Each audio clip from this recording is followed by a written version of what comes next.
Matin, manger des croissants avec du Nesquik. Le midi, un gros steak de supermarché avec des frites ou des pâtes, etc., etc. Et le soir, c'était rebelote. Après, grâce à ça, au bout de 30 ans, j'ai construit mon cancer. Et ce lit du cancer, c'est l'inflammation. La discussion que je vais avoir avec toi, c'est selon toi, quels sont les premiers aliments à retirer dans le cadre de la prévention du cancer? Guy, sujet que je voulais aborder avec toi. Je me suis mis en tête depuis nos discussions ensemble avec Fred, avec toi et les lectures que je fais depuis, de créer une journée type prévention du cancer. Donc en gros, mon idée serait de faire une vidéo qui serait voilà la journée type prévention de cancer et maintenant voilà aussi comment l'adapter, je vais dire, au quotidien de la plupart des gens. Parce que la plupart des gens n'ont pas typiquement l'opportunité de prendre le petit déjeuner à 9 h et le repas de midi à 13 et puis de ne plus manger jusqu'au lendemain. Alors ils peuvent l'avoir, mais c'est plus compliqué avec la vie de famille, etc. etc. Et donc, je voudrais te proposer ce que j'ai obtenu jusque-là. C'est assez simplifié pour que la discussion soit agréable et après qu'on en parle. Dans un monde idéal, on parle beaucoup du jeûne intermittent, mais je pense qu'il y a une chose qui est plus puissante que le jeûne intermittent quand on voit les recherches actuelles.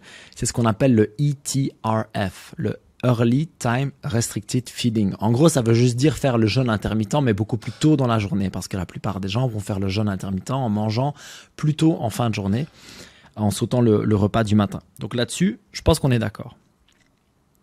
Première chose, on déplace un maximum de nos calories vers plutôt le matin et le temps de midi. La deuxième chose, c'est qu'on fait soit un, soit deux repas, pas plus, pour éviter de multiplier l'inflammation. Et donc, on va d'abord commencer le repas par des légumes ou en tout cas une source de fibres solubles pour diminuer l'impact du reste du repas sur la glycémie et parce que on sait que les fibres, lorsqu'elles sont bien digérées, sont excellentes pour la santé du microbiote. Et réduisent le top d'insuline. C'est ça. Et donc là-dessus, on va ajouter des protéines et des lipides. Au niveau des protéines, plutôt lors du premier repas, du poisson ou des œufs. Et en source de graisse, de l'huile d'olive vierge extra, du beurre d'excellente qualité ou des avocats. Avec ça, de l'ail, toujours, n'est-ce pas Guy? De l'ail, toujours. Et pourquoi pas du gingembre, par exemple, en poudre, qui va à la fois donner du goût et être extrêmement anti-inflammatoire. Et lors du deuxième repas, on va construire le repas de la même manière, sauf que là, on pourrait inclure de la viande à partir du moment où elle est d'excellente qualité. Pour quelque chose de simple, accessible, est-ce que c'est déjà un premier bon résumé ou est-ce que tu apporterais des modifications? J'apporterais non pas des modifications, puisque c'est parfait. Maintenant, on peut très bien commencer aussi avec, bien sûr, les fibres pour réduire le pic d'insuline. Ça, on est 100% d'accord. Après, en plus de l'ail et du gingembre, on peut mettre du turmeric. Curcuma. Voilà, maintenant, si on n'aime pas trop le poisson et qu'on a envie de manger un morceau de steak haché grass-feed et grass finish, pourquoi pas, fini à l'herbe et nourri à l'herbe, pourquoi pas.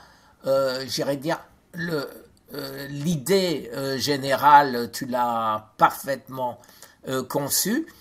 C'est amusant ce que tu dis, parce qu'avec Eric Berg, on avait fait une vidéo, ou plutôt il avait fait, avec nos concepts, une vidéo qui dit comment éviter le cancer ou comment éloigner le cancer, mais c'est quasiment ce que tu es en train de nous dire. Alors là, c'était effectivement 9 h, 13 h, mais on peut le faire 7 h 30 si on doit se lever à 7 h, et on peut manger le premier repas à 7 h 30, à 7 h 30, pourquoi pas. D'autant plus, tu le sais, il y a de grands nutritionnistes qui disent que pour éviter que le corps se mette en famine, le fait de manger dans la demi-heure après le réveil fait que notre corps a reçu sa dose de vitamines. Il se dit « Ah, j'ai eu à manger, donc je ne me mets pas en famine. Ouais. » Et donc, il ne se passe pas ce qui se passe pour moi c'est-à-dire grossir. Donc cette idée, je vais la reprendre à mon compte et recommencer à manger dans la demi-heure de mon réveil. J'ai aussi noté le fait de faire de l'activité physique plutôt avant. Donc, si l'on considère que tu as 24 heures et que tu jeûnes pendant, selon notre calcul, 20 heures, puisque tu manges pendant 4, eh bien, faire de l'activité physique musculaire juste avant ta fenêtre d'alimentation peut être un bon système parce que d'une part, en entraînant ton corps, en le mettant dans un stress, en fin de jeûne, apparemment, ça aurait un effet booster de l'autophagie. Et la deuxième chose, c'est que lorsque tu vas soumettre tes muscles à un stress, à une dégradation finalement, le fait de manger rapidement après, ça veut dire apporter des acides aminés rapidement après, va favoriser leur récupération. Est-ce que c'est quelque chose que tu partages ou tu amènerais ça dépend du type de sport, de quel type de sport tu parles. Ici, je parlais plutôt d'un exercice de renforcement musculaire, de manière à garder de la masse musculaire, voire à la stimuler, parce qu'on sait que la masse musculaire, lorsqu'elle est fonctionnelle, c'est quelque chose qui est directement corrélé avec non seulement la longévité, mais en plus la qualité de vie, bien sûr, puisque on voit bien chez les personnes âgées que très souvent, le fait c'est malheureux à dire, moi je l'ai vu chez ma grand-mère, quand leurs jambes ne les portent plus, eh bien c'est à ce moment-là que la qualité de vie diminue radicalement puisqu'il y a chute, dépendance, maison de retraite, etc., etc. Alors ça, c'est une grande discussion que j'ai eue avec notre ami commun Fred Evrard. Deux types de sports. Alors lui est tout à fait d'accord avec toi, mais en précisant bien, dans son cas aussi, en cas de cancer, à savoir du HIIT. Du HIIT, haute intensité, très rapide, on mouille la chemise et on arrête. On respire à fond, de manière à faire partir l'acide lactique qu'on a malgré tout un peu créé. Mais faire du sport d'endurance pendant une demi-heure avant, pour un cancéreux, je pense que c'est pas bon. Pourquoi ? Parce qu'on va avoir un afflux d'acide lactique et comme l'expliquait Otto Warburg en 1931, son prix Nobel, l'acide lactique, c'est le cancer. Donc, avec cette petite objection, c'est-à-dire ou une bonne marche, tranquille, pas faire d'acide lactique, oui, bien sûr. avec des hits de temps à autre. Moi, ce que je fais, ici, j'ai à peu près 200 mètres pour aller à ma boîte aux lettres. Alors, un fameux domaine. Avant, voilà, c'est pas beaucoup. Te moque pas. Donc, qu'est-ce que je fais ? Avant, je m'arrêtais en voiture, j'ouvrais la boîte aux lettres et je prenais le courrier. Maintenant, je le fais plus. J'arrive, je garde ma voiture, je rentre les courses quand il y a des courses et je retourne à pied. Alors, comment je fais ? Je cours, 10 mètres, 20 mètres, mais en faisant un sprint. J'arrête, je respire tranquillement, je marche et je recommence quelques 30 secondes, 40 secondes, 1 minute après et je recommence. Et de cette manière, j'ai pas fait d'acide lactique et on va voir si cette technique marche puisque je devrais recevoir mes résultats incessamment. Le mois dernier, j'avais de l'acide lactique. Okay. Est-ce que ce mois-ci, j'en aurai moins ? On va voir. N'en sais encore rien, mais si j'en ai autant, c'est que j'ai pas fait assez ou que c'est pas la solution. Il y a deux petites remarques qui me viennent. La première, c'est que donc c'est toujours intéressant que tu mettes ton point de vue de personne qui a le cancer. Moi ici, j'essaie d'être dans une démarche de prévention, donc avant de l'avoir. Et je pense que là, la gestion de l'acide lactique est probablement moins urgente. Beaucoup moins important. C'est ça. La deuxième chose, c'est qu'on sait qu'il y a des choses qui, comme tu le dis, font en sorte que le corps utilise ce lactate créé. Et donc, c'est justement l'activité à bas régime. Donc, ça veut dire que on le voit par exemple chez les sportifs qui vont faire une grosse séance intense, qui vont créer ce fameux acide lactate, voilà. Et qui du coup après vont aller marcher à basse intensité ou pédaler à basse intensité de manière justement à faire circuler, à faire en sorte que le corps réutilise ce substrat. Et donc, l'idée ici, ce serait, comme tu le dis, En cas de cancer, faire des efforts intenses, mais très courts, de manière à ne pas basculer justement avec une grosse production de lactate. En cas de prévention, selon mon avis personnel, mais je suis vraiment intéressé à ce qu'on en discute, je pense que c'est intéressant d'aller jusqu'à cet effort, sans excès, mais d'aller jusqu'à cet effort, bien sûr en fonction de son niveau sportif et de son âge, et de sa capacité de récupération qui est très importante, de manière justement, comme je le disais, à avoir cette création de la masse musculaire, ou en tout cas cette sauvegarde de la masse musculaire le plus longtemps possible, tant qu'on n'est pas dans ce cas de cancer, où là effectivement je pense qu'il faut prendre les choses différemment. On parlait donc de notre fameuse journée idéale. Et là, par contre, la deuxième activité physique, donc j'avais mis une première plutôt intense, plutôt comme toi tu le disais, tu vois, pour stimuler justement voilà, l'hormone de croissance, la production musculaire, etc. Et je pense qu'il y a un grand intérêt à avoir une deuxième activité physique qui, elle, serait beaucoup plus linéaire, beaucoup plus basse en intensité, sans aucune création de lactate, vraiment aller voilà, marcher dans la nature tranquillement, peut-être te mettre sur ton vélo elliptique, tu sais, en regardant un film, enfin vraiment profiter du moment et non seulement le bienfait physique que l'on connaît, mais aussi le bienfait psychologique d'aller voilà, te balader, d'aller faire du sport, de t'oxygéner, etc. Est-ce que c'est quelque chose que tu inclurais, ou en tout cas que tu recommanderais un maximum aussi? À 100%. Aussi bien pour les non-cancéreux, parce que ce calme, ce relax est bénéfique, et d'autant plus pour les cancéreux qui ont ça dans la tête, qui ont ça, je vais mourir, qu'est-ce que je vais faire, qu'est-ce que si, qu'est-ce que ça. Alors, se changer les idées en se promenant, moi, ma technique, c'est mon appareil de photo, comme tu le sais, comme je suis passionné, et je vais me promener dans le jardin, un peu partout, à la recherche d'animaux, autre chose à photographier. D'ailleurs, ici, dans mon lac, je passe mon temps actuellement à pister un alligator, tiens-toi bien, qui est dans mon étang. J'ai vu ta photo.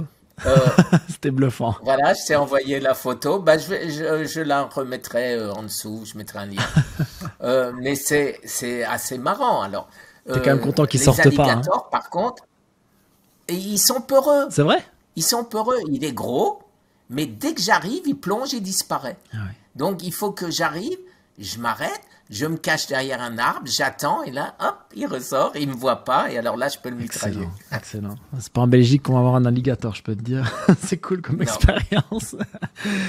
Alors, j'ai noté encore 2-3 petites choses, et notamment l'exposition au soleil. Alors malheureusement, moi j'en suis privé pendant beaucoup de mois de l'année. Il fait vraiment pas beau chez nous encore cette année, c'est terrible. Mais l'exposition au soleil semble avoir, et même simplement à l'extérieur, hein, indépendamment du fait qu'il y ait des nuages ou pas d'ailleurs, hein, c'était une petite boutade, semble avoir des effets extrêmement positifs, et notamment sur la régulation des rythmes circadiens, et donc notre capacité à dormir, récupérer, à être en forme, etc. Est-ce que, bon, toi forcément vivant en Floride, ça va, c'est pas un problème, mais est-ce que du coup on peut imaginer qu'un maximum de personnes intègrent cette pratique, notamment le matin? C'est recommandé le plus tôt possible en te réveillant d'aller t'exposer à la lumière du jour. Et moi, je compense ça par de la luminothérapie parce que malheureusement, la lumière du jour n'est pas toujours là le matin.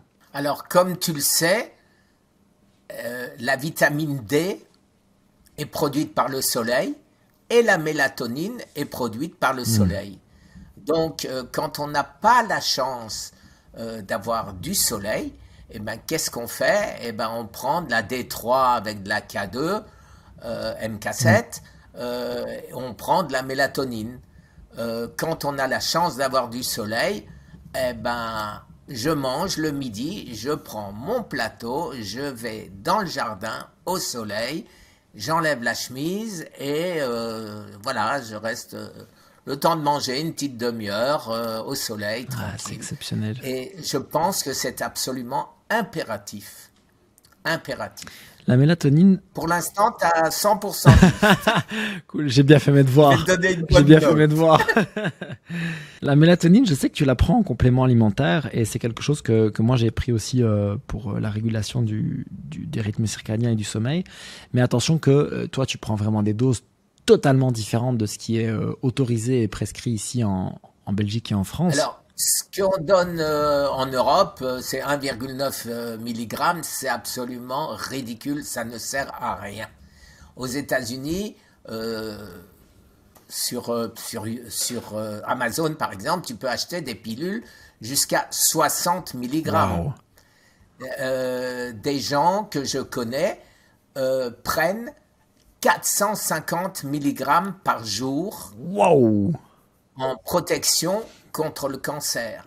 Alors, je ne sais pas dans quelle mesure, c'est un hôpital célèbre que je ne citerai pas dans cette, qui déclare ça, mais pas officiellement, et qui le donne à des gens qu'ils connaissent bien et qui travaillent avec eux. Maintenant, il y aurait, d'après nos recherches, un effet dose. Qu'est-ce que ça veut dire? Ça veut dire qu'au-dessus d'une certaine dose, ça ne sert plus à rien.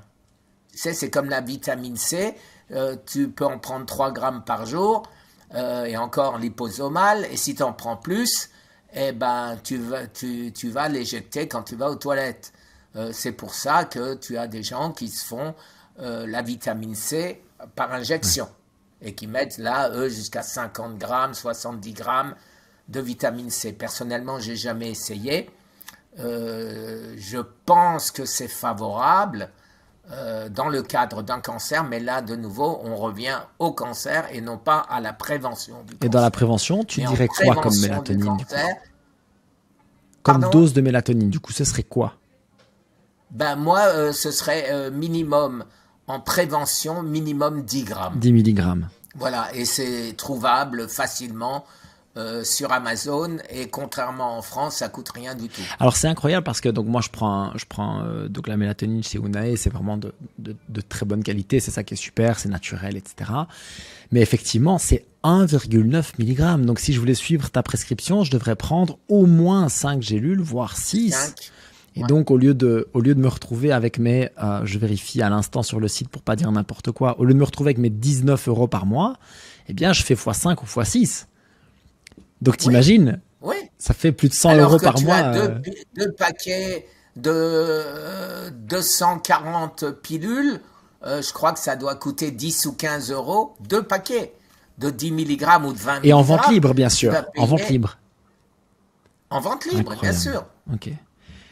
Donc 10 mg de mélatonine et que tu prends au repas avant de dormir, parce que c'est quand même plutôt l'hormone du sommeil, donc c'est quelque chose que tu vas plutôt prendre avant de dormir. Non, ça c'est une légende. C'est une légende. C'est encore une légende. Alors là, donc tu sais, il y a le professeur Fourtillan avec le professeur Joyeux qui a fait une vidéo intéressante en parlant de ce qu'on appelle la valentonine.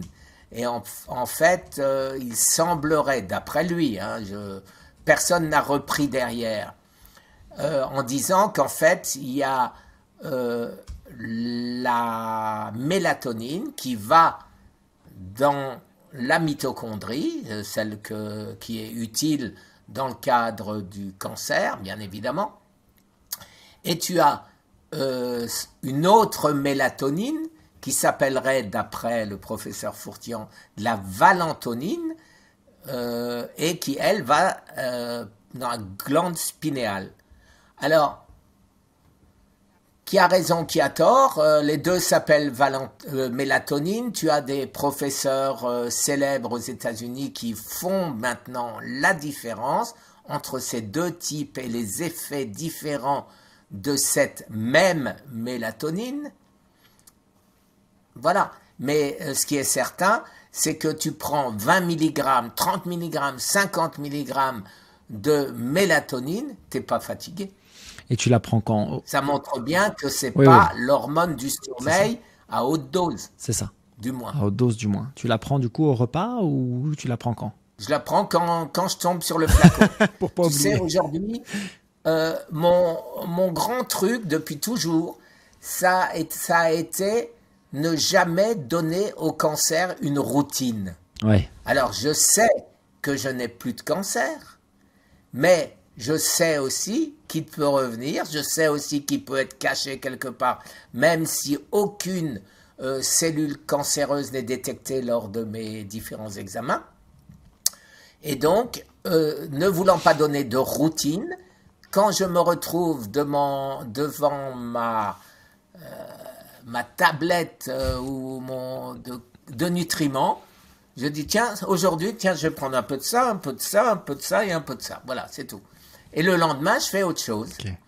Aujourd'hui, je ne prends plus tout, puisque, un, je suis guéri, et deux, je ne veux pas que mon corps s'habitue et ne fasse plus de lui-même ces nutriments dont on a besoin. Bien sûr. Alors, tu vois, il y a des gens qui disent, est-ce que si tu prends 20 mg, 40 mg, 60 mg de mélatonine tous les jours, est-ce que ton corps va continuer à fabriquer de la mélatonine, puisqu'il en a assez? Alors ça, je ne sais pas, personne ne peut le savoir, mais je ne vois pas pourquoi notre corps changerait de fonctionnement parce qu'on prend quelque chose. Ça peut arriver, on le voit avec, notamment avec la testostérone exogène parfois. On le voit par exemple dans le cas du cholestérol aussi, avec le cholestérol alimentaire, où en fait le corps va réguler sa production de cholestérol lui-même. Je ne sais pas, je n'ai pas la réponse à la question, hein. Je dis juste qu'il faudrait... Voilà, on ne sait pas. Ouais. On ne sait pas, est-ce que c'est une régulation normale parce que le corps il voit qu'il y en a assez donc il n'en fait plus, mais je ne pense pas que ça va détruire la capacité de notre corps à en faire si on n'en a pas. Tant qu'on est dans les compléments alimentaires, si tu devais faire un top 3 prévention du cancer, alors je pense que sur la D3 et la K2MK7 on est, je pense que là on est validés tous les deux. Quoi d'autre? Est-ce que tu mettrais la mélatonine dans ton top 3 ou est-ce que ça serait plus tard? En prévention. Alors, ce que je mettrais pour sûr, c'est la DHA. Ok. Voilà, la DHA, donc fatty acid. Donc, je pense qu'il n'y a pas de doute, puisque les études l'ont prouvé. Hein, Louvain, j'en ai parlé. Donc, que ça marche. Maintenant, la mélatonine, je la mettrais aujourd'hui, ne sachant pas encore s'il y a mieux. Parce qu'on connaît les effets anti-cancer de la mélatonine, qui ont été prouvés 1000 fois, mais ce qu'on ne sait pas, c'est le pourquoi. Et le pourquoi, c'est ça que je pense qu'on a découvert. On a toujours dit que la mélatonine marche dans le cadre du cancer pour X raisons. Et nous, qu'est-ce qu'on a constaté? C'est que la mélatonine, c'est un dérivé de l'acide hydroxamique. Et qu'est-ce que l'acide hydroxamique? C'est deux médicaments reconnus par la FDA comme étant anti-cancer, c'est-à-dire le pimoside, un médicament pour les fous, et le Litostat. Litostat dont on a trouvé l'équivalent en Espagne qui s'appelle l'Uronefrex. Et donc, pour un Espagnol, je dirais, prends pas de mélatonine, prends de l'Uronefrex, puisque ça c'est prouvé. La mélatonine, ce sera probablement prouvé dans quelques jours, quand on aura les résultats de nos tests. Ok. Donc, alors, premier, D3, K2MK7, D3, DHA, voilà. Deuxième, DHA, EPA, huile voilà. de krill, Oméga 3, huile quoi. de poisson, huile de code, etc. Troisième, mélatonine, ou le vrai, à savoir le pimoside si on est fou, ou l'Uronefrex si on n'est pas fou. Et la molécule exacte, c'est quoi? Tu me rappelles? C'est de l'acide, c'est un dérivé de l'acide hydroxamique. Et donc, comment est-ce que nous, on a cherché à étudier 21 différents sidérophores que nous avons mis sur notre liste de candidats probables? C'est parce que c'était tous des sidérophores et des dérivés de l'acide hydroxamique. Ok, donc pour toi, le top 3, DHA, K2, MK7, D3 et mélatonine. Alors, maintenant, Vas-y. Mais, excuse-moi, je termine. Bien sûr. Parce que là, tu parles de 3 essentiels. Nous, on parle de 5 essentiels. Exact. Alors, c'est quoi les 2 autres? Alors, l'autre, c'est le thé vert, le thé matcha en poudre. Oui. Alors qu'on peut améliorer style ma potion magique. Ouais. Donc, vous la trouverez sur mon site. On ne va pas perdre son temps avec ça. Et après, vous avez la découverte de ce qu'on appelle le traitement métabolique du professeur Maurice Israël et qui a été vulgarisé par le docteur Laurent Schwartz. Et ça, c'est quoi? C'est l'acide lipoïque avec du Garcinia cambogia. 600 mg de chaque. Si on n'a pas le cancer, 1 fois par jour. Si on a le cancer, 3 fois par jour. Acide lipoïque. Et là, on a le tout. Et nous, on a rajouté à ça un transporteur, c'est le CoQ10, oui, comment tu appelles ça? Q10. Ouais. Coenzyme Q10. Ouais, voilà. Ouais. Voilà. Donc, ces 3 molécules ne faisant qu'un essentiel. Ok. Si maintenant, Voilà, on va prendre mon cas. J'ai 36 ans, bientôt 37. Je suis plutôt en bonne santé, je suis sportif. J'ai une alimentation très majoritairement anti-inflammatoire. Pas à 100%, mais quand même très majoritairement. Est-ce que je dois prendre tout ça, là maintenant à mon âge, ou est-ce que je dois choisir? Alors moi, tu sais que le cancer s'installe sur l'inflammation. Donc, ce que j'avais conseillé d'ailleurs à notre ami Fred, ce qui est un grand mangeur de viande, je lui ai dit, écoute, ça ne me dérange pas que tu manges de la bonne viande. Ce qui me dérange, c'est l'inflammation. Ouais. Alors, qu'est-ce que tu fais? Quand tu manges ta viande, essaye de prendre ou de la DHA, huile de coude, de l'huile de coude, huile de krill. Fais un effort. Oui, l'huile de coude, ça, j'en ai besoin, moi. Donc, mais par contre, mange des crevettes, mange des moules, mange quelque chose. Avec des oméga 3. Il y a un restaurant. Voilà, pour compenser, pour être toujours avec un ratio supérieur oméga 3 que oméga 6. Okay. Et à ce moment-là, ça n'a aucune importance puisque notre corps a besoin aussi d'oméga 6. Hein? Mais donc, qu'est-ce qu'il faut faire? Il faut équilibrer. Équilibrer plus d'oméga 3 que d'oméga 6. Je vais faire une petite parenthèse avec ça parce que c'est quelque chose qui n'est pas toujours très bien compris. Donc en fait, les oméga 6 et les oméga 3 sont des acides gras essentiels. Nous avons besoin de ces acides gras. On ne sait pas les produire nous-mêmes.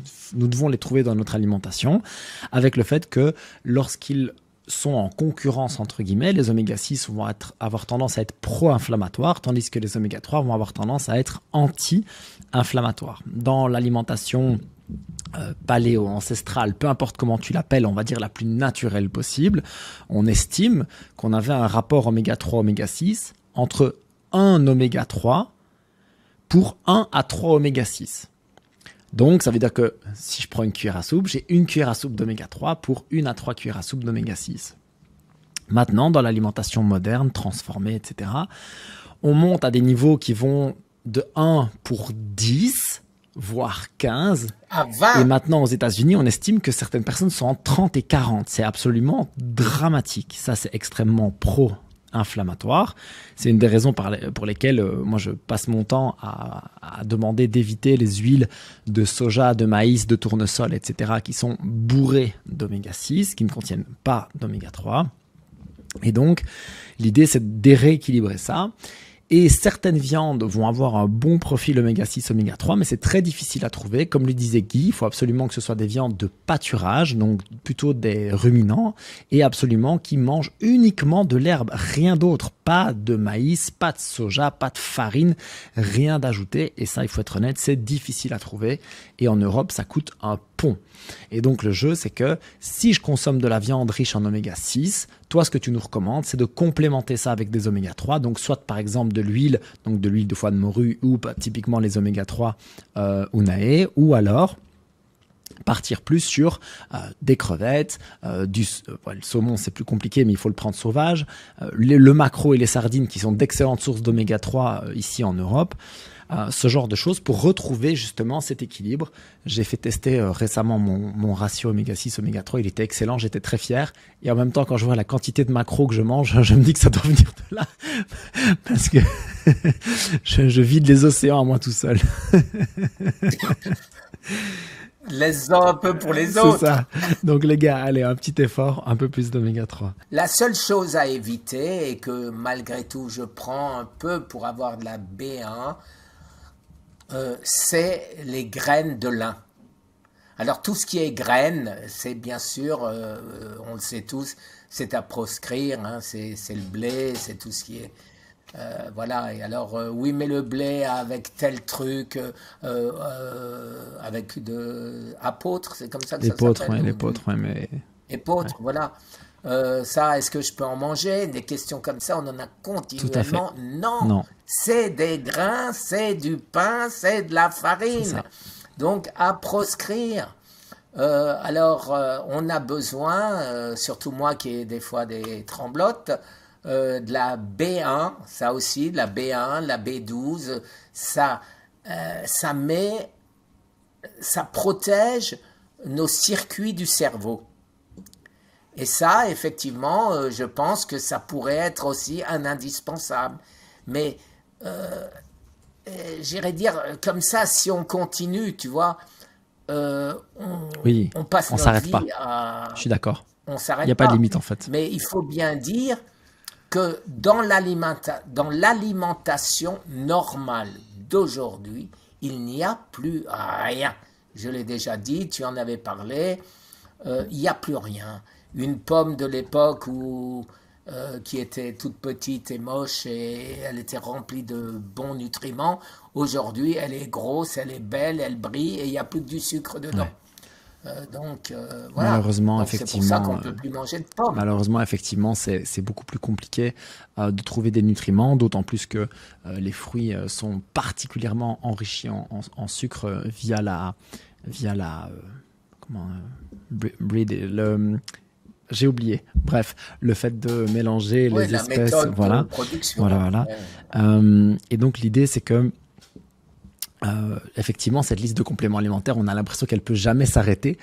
Mais ce qui est certain, c'est que c'est quasiment impossible d'avoir tous les nutriments dont on a besoin dans l'alimentation actuelle. Ça semble assez clair, et particulièrement dans le cas de prévention du cancer ou dans le cas de cancer. Donc, on a ton top priorité en termes de compléments alimentaires. Maintenant, il y a un concept qui m'intéresse beaucoup depuis très longtemps, qui est plutôt que d'ajouter des choses pour être en bonne santé, voyons ce qu'on peut retirer. Donc, au lieu de prendre... Alors, je vais te raconter une histoire qui est incroyable. Ma femme, quand elle était plus jeune, elle avait des problèmes de reflux. Et donc, on lui a donné ce qu'on appelle du Gaviscon. Donc, c'est un anti-reflux, quoi. Et en fait, elle avait du reflux parce qu'elle buvait un verre de lait chaud avant d'aller dormir, parce que c'était bon pour aller au lit. Et toi et moi, on connaît l'impact sur la santé du lait UHT de vache. Et donc, au lieu de lui retirer son lait chaud qui lui causait ce problème, on lui donnait son lait chaud parce que quand même c'était important, plus le Gaviscon. Et donc, on est dans un genre de calcaire qui tapissait la paroi de l'estomac. Incroyable. Au lieu de se dire, on va retirer la cause du problème, eh bien, on va plutôt traiter uniquement le symptôme. Donc ça, c'est vraiment le mal de notre siècle, hein. C'est que tous les gens qui veulent des pilules, quoi. C'est incroyable. Et comme tu le disais, la négociation. J'ai sorti une vidéo récemment sur les dangers du pain avec l'inflammation, etc.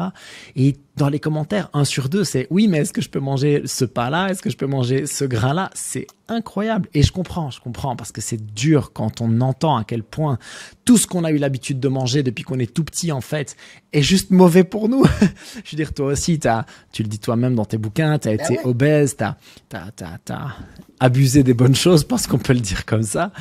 Et donc, faire ce retour en arrière, il est vraiment difficile. Il n'empêche qu'à un moment donné, si on veut avancer, l'idée n'est pas que d'ajouter des compléments alimentaires et des médicaments pour traiter les symptômes, mais plutôt d'aller à la cause, à la source, et de la retirer. Et donc, la discussion que je vais avoir avec toi, c'est, selon toi, quels sont les premiers aliments à retirer dans le cadre de la prévention du cancer, les premiers aliments de notre alimentation, on va dire, traditionnelle, européenne, américaine, moderne. Je vais beaucoup plus loin que toi. dans le cadre de toute maladie métabolique. C'est-à-dire aussi bien Alzheimer, Parkinson, toutes les Crohn, enfin tout. Le diabète tout de type ce 2. qui est métabolique. Oui. Voilà. Oui. Alors, la première chose, je suis sûr que tu seras d'accord avec moi, c'est toutes les huiles dites végétales. Alors ça, c'est le pire. Si tu regardes la courbe d'augmentation des maladies métaboliques par rapport à la courbe d'augmentation incroyable. De l'utilisation J'ai vu ce graphique. De l'huile. C'est incroyable. Voilà. C'est Ensemble. la même courbe. Voilà. Elle se superpose parfaitement. C'est terrible. C'est terrible. Donc, alors c'est quoi les huiles végétales? Eh bien, c'est toutes les huiles de grains et, pire que ça, les fausses huiles dites saines. Alors, les fausses huiles dites saines, tu t'achètes une boîte de sardines. On te dit sardines à l'huile d'olive. Qu'est-ce que je fais personnellement? Je la passe sous le robinet. J'enlève toute l'huile. Parce qu'il paraîtrait, mais ça, j'en ai pas la confirmation, qu'il suffirait pour avoir le droit de huile d'olive pressée à froid, naturelle, première pression, etc. Il suffirait d'avoir 10% de cette bonne huile dans la bouteille. Ça doit être vrai. Donc 90% peut être vrai aux États-Unis. Seraient des fausses. Alors, on peut imaginer que c'est différent en Europe. Non, j'ai l'impression que les contrôles sur l'alimentation sont beaucoup plus stricts. Je sais pas, mais tu fais un essai, et j'en ai parlé sur ma chaîne, et on a eu pratiquement les mêmes pourcentages. 80% d'huile d'avocat ou d'huile d'olive qui ne durcissent pas 2 heures après dans le frigo. Ce qui veut dire que ces huiles ont été coupées. Ouais. Exactement. Donc, moi, j'ai pris mes huiles là, de chez Costco, de chez Whole Foods, de chez tous, je les ai collées dans le frigo. Et j'ai vu qu'elles ne durcissaient pas. Et qu'est-ce que j'ai fait? Chouette, une boîte, elle durcit, une bouteille, elle durcit. Chouette, donc je prends celle-là. J'en rachète une, je la mets dans le frigo, elle ne durcit pas. Incroyable. Donc, qu'est-ce que j'ai fait? J'ai arrêté de prendre de l'huile. Toutes les huiles. Même les huiles d'olive, tu les prends plus? Non. Ok. Alors, comment est-ce que je fais cuire ma viande avec du gras de canard, mes crevettes ou mes poissons avec un peu d'huile de coco, puisque ça c'est facile, hein, tu le mets au frigo et il durcit tout de suite. Donc tu prends une cuillère, tu mets là-dedans, là tu es sûr. Bien sûr.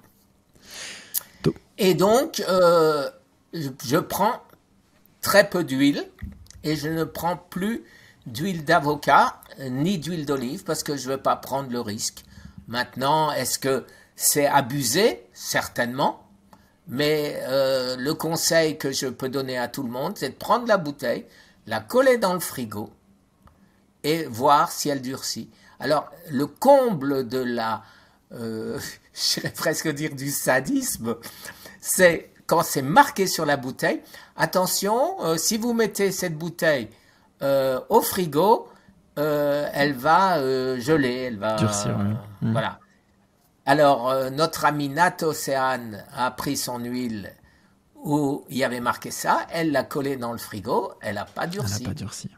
Donc ça veut dire que voilà. Pour avoir quelque chose de très actionnable pour tout le monde, en gros l'idée c'est de dire que les huiles de fruits à la base sont beaucoup plus saines, donc typiquement l'huile d'olive et l'huile d'avocat, sauf que il faut pouvoir trouver de l'huile d'avocat et de l'huile d'olive qui est réellement de l'huile d'avocat et de l'huile d'olive et qui est de première pression à froid, idéalement d'agriculture biologique, surtout pour les olives. Les avocats c'est un petit peu moins grave dans le sens où la peau est très... Et le prix ne veut rien dire. Voilà. Ne croyons pas qu'en achetant la plus chère, on est sauvegardé. La seule chose que je peux espérer... Pardon Guy, je t'ai interrompu. Continue et puis je le ferai. Non, je veux juste dire simplement que mes amis, mes voisins, m'ont offert un petit bidon de 2 litres d'huile que eux pressent en France. Ils ont près de chez eux, ils ont un moulin, ils ont des olives.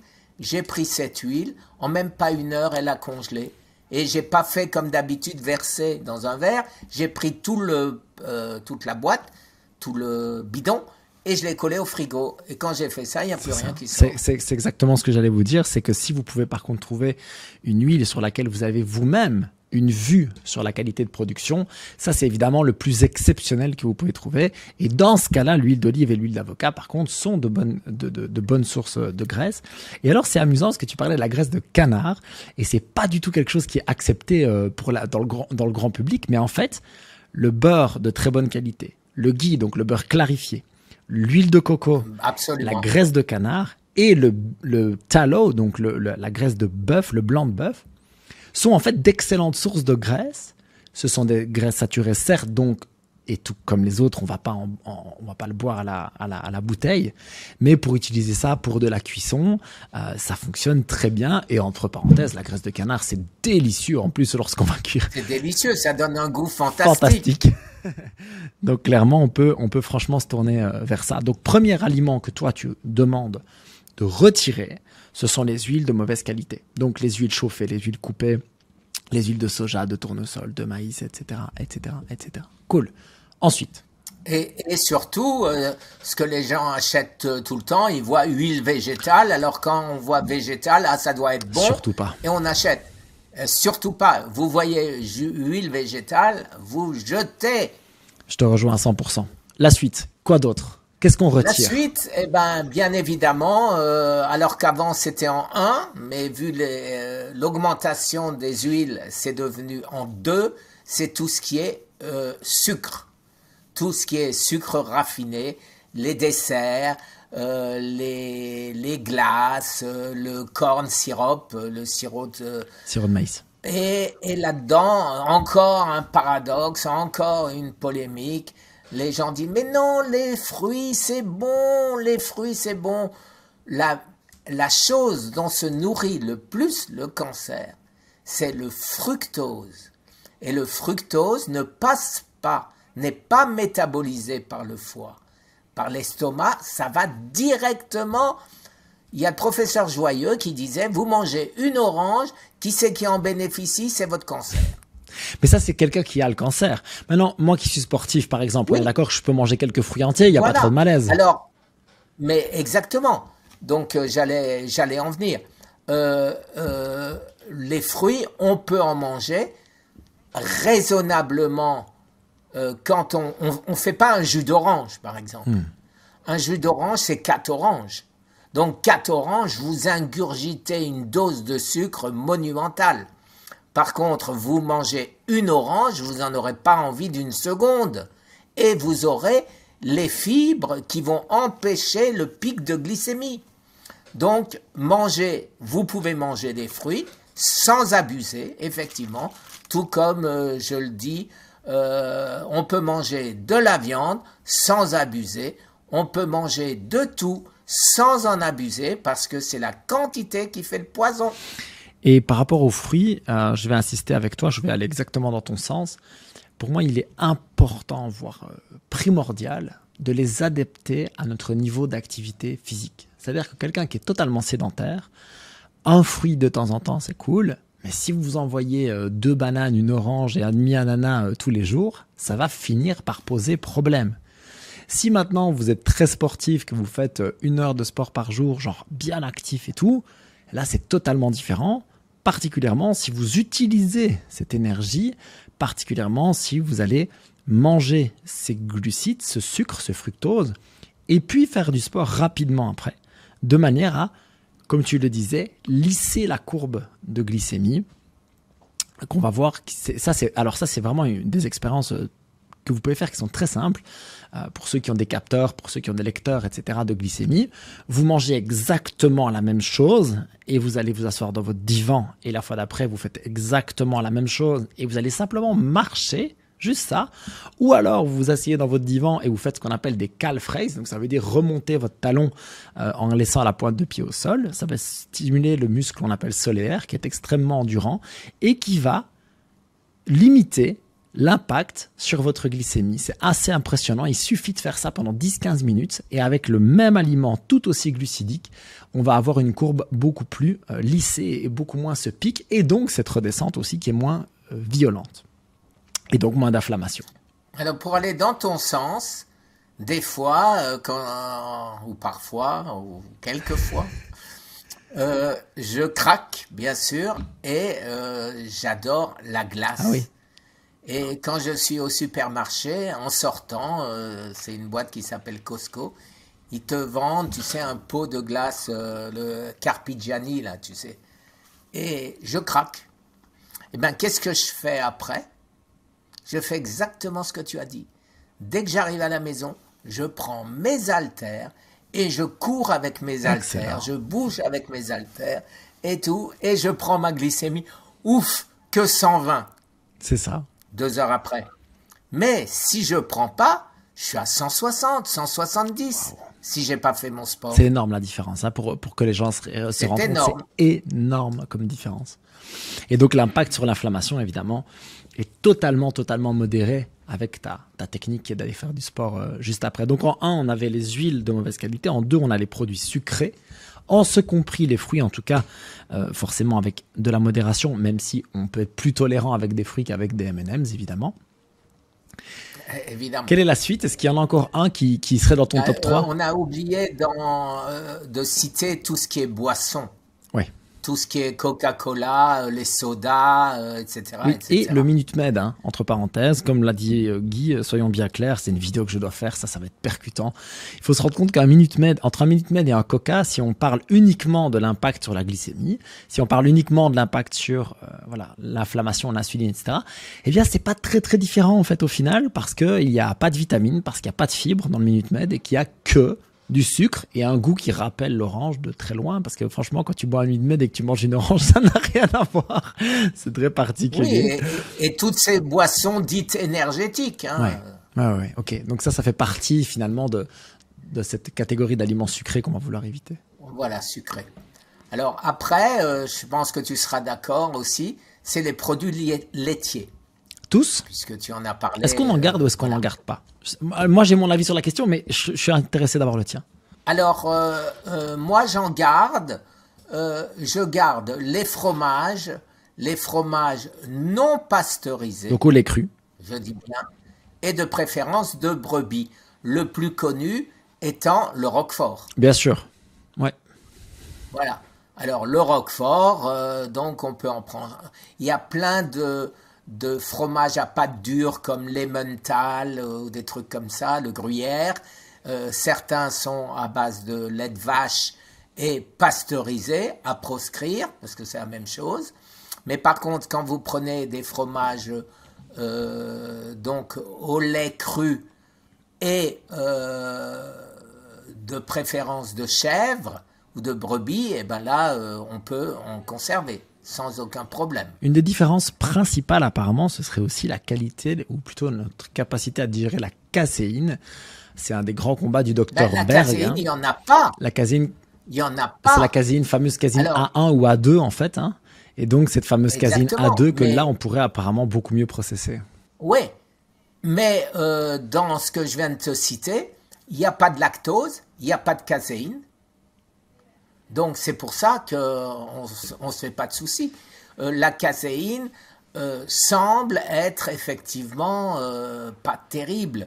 Moi je connais quelqu'un qui a eu une rechute de son cancer parce qu'il mangeait beaucoup de fromage pasteurisé avec de la caséine. Ce que vous pouvez garder aussi, c'est la crème fraîche. Je ne sais pas comment elle est aux États-Unis, en Europe, mais aux États-Unis on peut acheter de la crème fraîche.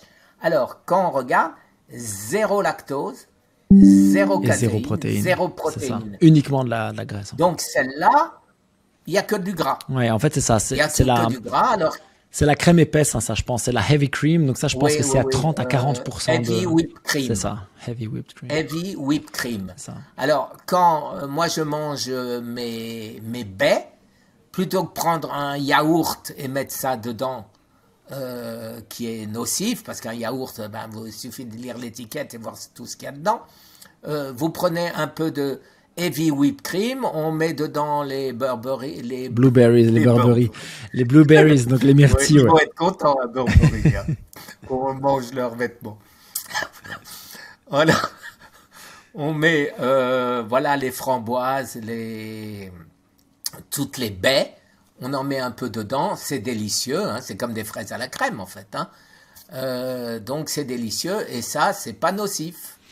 Très bon à savoir, à tester évidemment avec votre capacité à le digérer, mais en tout cas pour la prévention du cancer, on est cool. Du coup, j'imagine que le beurre au lait cru et que le beurre clarifié, on va être d'accord aussi. On le conserve, bien sûr, tu en as déjà parlé.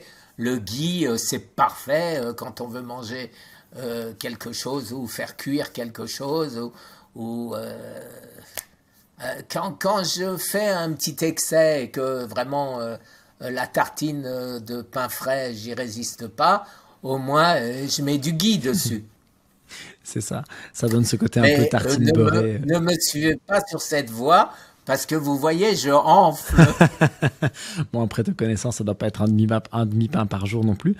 Parce que du coup, non, c'est très rare. Je suis assez d'accord avec ton top 3, avec le fait que j'aurais fait... je sais pas à quelle place j'aurais mis justement les céréales et les grains et les graines, qui je pense sont aussi... Ceux-là, je les ai oubliés. Elles devraient passer... oui, non, elles sont au même niveau que les huiles. Hein. C'est ça.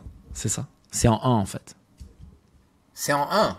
Ouais, le pain, effectivement, j'ai pas cité le pain dans les huiles, mais on pourrait dire huile et graines. C'est ça. En fait, le gros challenge, c'est que, tu sais, moi, je vis en Belgique et je vois bien qu'il y a des énormes similitudes entre l'alimentation belge et française, forcément, vu l'influence de la France sur la Belgique francophone. Et en fait, Pierre, on a grandi en mangeant des céréales en boîte, du pain et des pâtes, et chez moi, un peu de pommes de terre, tout le temps. C'était incroyable. Avec du lait UHT parce qu'il se conserve. Bien sûr, du lait UHT parce qu'il se conserve. Et vraiment, cette masse de pain et de pâtes, c'est incroyable. Tout le temps, à tous les repas. Et alors, le matin, tu sais, la boîte de céréales Kellogg's, enfin, tout le truc, quoi. Ouais, et donc... les frites le midi. Voilà, baigner dans les céréales, les pommes de terre, etc., qui sont ultra inflammatoire. C'est incroyable en fait. C'est terrible. Surtout en quantité. Alors on s'entend bien. Si vous mangez, voilà, Guy vient de prendre un exemple. Vous mangez 2 tranches de pain de petit épeautre au levain le week-end une fois par semaine. On est tout à fait dans un niveau raisonnable en tout cas et pas du tout comparable avec le fait d'aller acheter, comme moi je le faisais à une époque, des baguettes de 400 grammes de pain industriel et manger ça une par jour, quoi. Ça n'a rien à voir.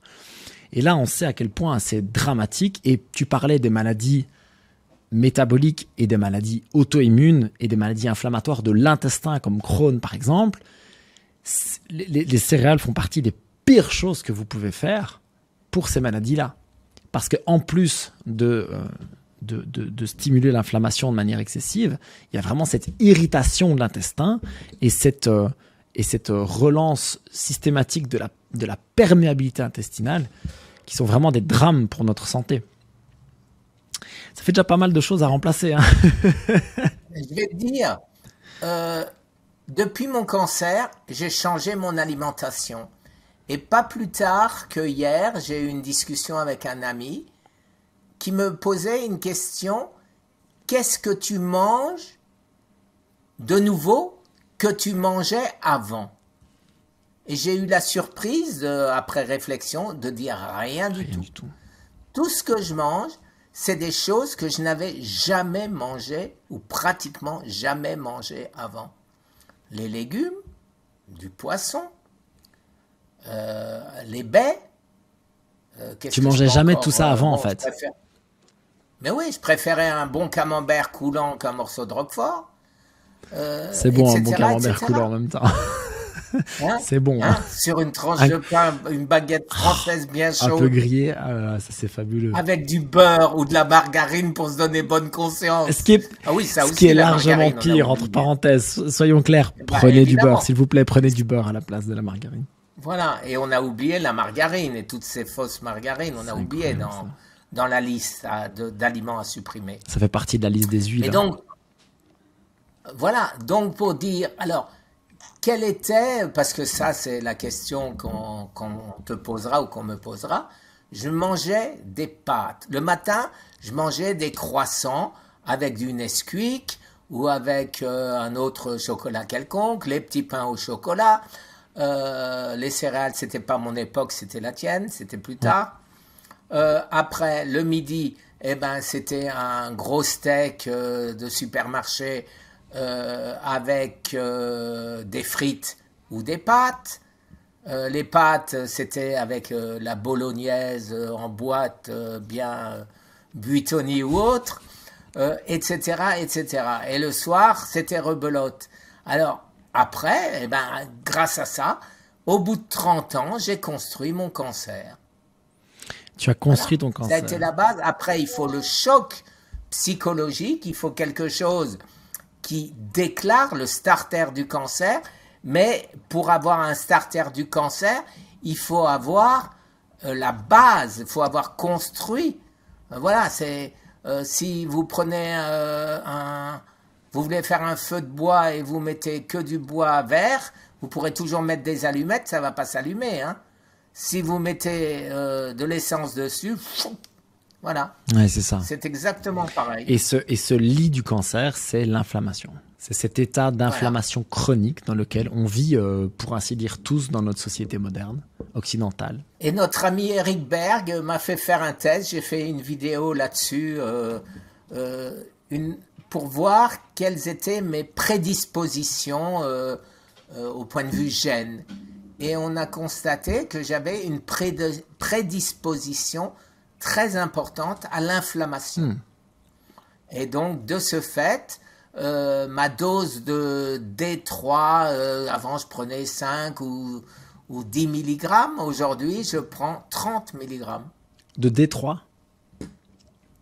Alors moi je fonctionne en unité internationale, donc il faut que je fasse la traduction. Oui, unité internationale, c'est, je ne me rappelle plus, bon, il y a l'équivalent. Ah, non, je crois que c'est en unité internationale dont je parle. Donc 30 000 alors.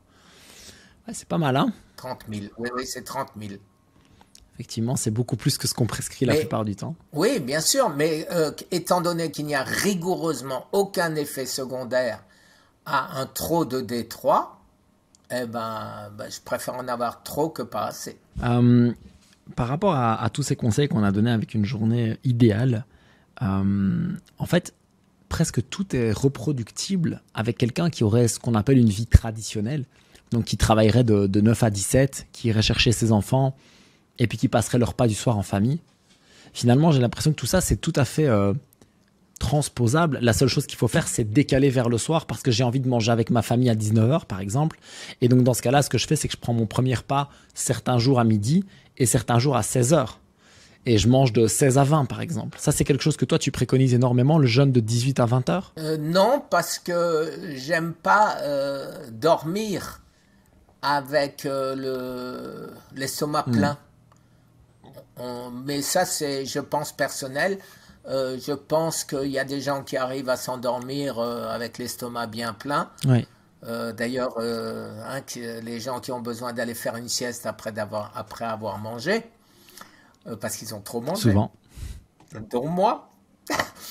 Mais normalement, je préfère manger plus tôt pour que l'activité physique ou autre consomme toutes ces calories qu'on a ingurgitées. C'est ça, en fait. Donc toi, ta logique, c'est de dire, je vais ingurgiter un maximum de calories en début de journée. Comme ça, pendant toute la journée, je vais dépenser tout ça et je vais aller dormir, entre guillemets, le ventre vide, ou en tout cas avec moins de calories disponibles, moins d'énergie disponible. Et donc, a priori, je dors mieux. Et donc, l'autophagie qui fonctionne parce que notre estomac n'est pas en train de digérer. Notre foie peut pratiquer l'autophagie au lieu de pratiquer la digestion. Tu as eu récemment une petite, allez, je veux dire un petit revirement par rapport à la viande, parce que je sais qu'au début, tu étais vraiment catégorique sur le fait que tu ne voulais pas en intégrer, notamment à cause de la glutamine, qui est donc cet acide aminé dont se nourrissent les cellules cancéreuses. Tu as eu un retour en arrière parce que, dis-moi si je me trompe, en gros, tu es allé voir les études et il n'y a pas d'études qui prouvent actuellement que la viande de bonne qualité, dans un régime anti-inflammatoire, pose des problèmes. Est-ce que c'est ça? C'est exactement ça, et on en a parlé avec, d'abord, il y a à peu près 8 mois, avec Eric Berg, qui me parlait de trouver des vaches, comme je suis français, donc j'ai essayé de lui trouver une super race de vache, facile à élever, etc., qu'il veut importer aux États-Unis. Et il avait fait une vidéo en expliquant effectivement qu'il n'y a aucune étude sérieuse qui dit qu'il y a une relation entre la viande grass-fed et grass-finish, hein, c'est-à-dire nourrie à l'herbe, finie à l'herbe, c'est très important. Fini à l'herbe, je fais une digression, ça veut dire qu'on a le droit d'écrire nourri à l'herbe, mais un mois avant et jusqu'à 3 mois, c'est on terrible. engraisse la viande avec des saloperies. Elle prend 1 tonne, la vache, dans les 3 mois, et on a le droit de vendre ça en ayant marqué nourri à l'herbe. Mais évidemment, il faut faire très attention d'acheter de la viande nourrie et finie à l'herbe. Voilà, ça c'est très important.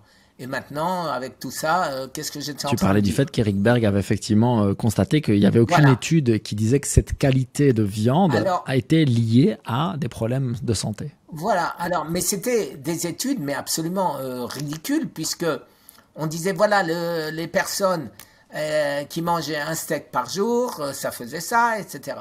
Mais ils ne se limitaient pas, ces personnes ne se limitaient pas à manger le steak. Ils mangeaient ça avec des frites, ils mangeaient ça avec des pâtes, ils mangeaient ça avec autre chose. Donc comment est-ce qu'on peut sortir d'un repas la viande en disant c'est la viande le responsable et non pas les frites? Alors qu'on sait que les frites, elles sont responsables. Bien sûr. Et donc on a décidé comme ça, donc ridicule, étude ridicule. Et depuis, il y a de plus en plus de preuves comme quoi la viande n'est pas inflammatoire. La manière de le faire, c'est quoi? C'est calculer, comme tu l'as fait pour toi, le ratio oméga 3, oméga 6. Et quand on voit que le ratio d'une bête bien élevée est de 2 pour 1, parfait. C'est-à-dire il y a quand même 2 fois plus d'oméga 6 que d'oméga 3. Donc c'est pourquoi je dis, prenez en même temps un peu d'oméga 3 pour rebalancer ceci. Avec le fait que malgré tout, 2 pour 1, ça reste extrêmement correct, dans le sens où... Oui, mais ça reste inflammatoire. C'est ça. Mais je veux dire par là que si on prend une charcuterie, par exemple, transformée, etc. Ah ben là, tu as du 20, du 30 pour Voilà, c'est ça. Ça monte de manière incroyable. Et ce qui est assez fou, c'est qu'on a ces mêmes personnes qui, en général, vont dire, bah oui, je veux pas manger de viande parce que c'est riche en oméga 6, mais qui, à côté de ça, vont utiliser de l'huile de tournesol dans leur salade. Et parce que ça, c'est simplement de la méconnaissance. Bien sûr. Je pense que les personnes qui sont conscientes, si elles se renseignent, elles feront tout ce qu'il faut pour manger sainement. Mais quand on ne sait pas et qu'on voit huile végétale, eh ben, on dit, bon, ça doit être bon, c'est végétal. Est-ce que tu manges des œufs, Guy? Parce que tu en parles très rarement. Oui, tu en manges. Oui. Je suis absolument fan des œufs. Hélas, je suis fan des œufs de bonne qualité, autant pour la santé que pour le goût, je trouve ça fabuleux. Ah ben écoute, quand je veux me faire vraiment plaisir, je me fais mon steak grass-fed, grass-finish, je dis toujours en anglais, nourri à l'herbe, fini à l'herbe, et dessus, je mets un œuf à cheval, le pied. Ça, effectivement, c'est totalement fabuleux. Même sur un simple steak haché de bonne qualité, un petit œuf là qui vient couler avec le jaune, hein, c'est assez extraordinaire, effectivement. Et le jaune d'œuf liquide est en plus, de nouveau, si on trouve de la qualité, riche en oméga 3 et bourré de nutriments. C'est vraiment le jaune d'œuf, c'est quasiment, alors c'est pas à ce point-là, mais c'est quasiment le foie, quoi. C'est bourré de nutriments. C'est vraiment excellent pour la santé. Et on a diabolisé les jaunes d'œufs pendant des années, voilà. Malheureusement. Et là aussi, en faisant très attention de manger des œufs dont les poules vivent à l'extérieur. Tout à fait. tout à fait. Vivent à l'extérieur. Pas en batterie et qui sont nourris avec n'importe quoi. C'est ça. Et puis si vous avez un bon jaune bien gros, bien orange, là, bien comme ça, on se dit, ok, cette poule-là, elle allait picorer, elle allait courir, et c'est vraiment excellent. Guy, je me suis encore régalé à discuter avec toi. Est-ce que tu as un mot de la fin? J'aimerais juste terminer, et excuse-moi si tu veux terminer avec plaisir. maintenant. J'aimerais juste dire quelque chose. Il y a des gens, bien évidemment, qui ne croient pas en nos recherches. Et ce que je constate toujours, c'est qu'ils ne comprennent rien.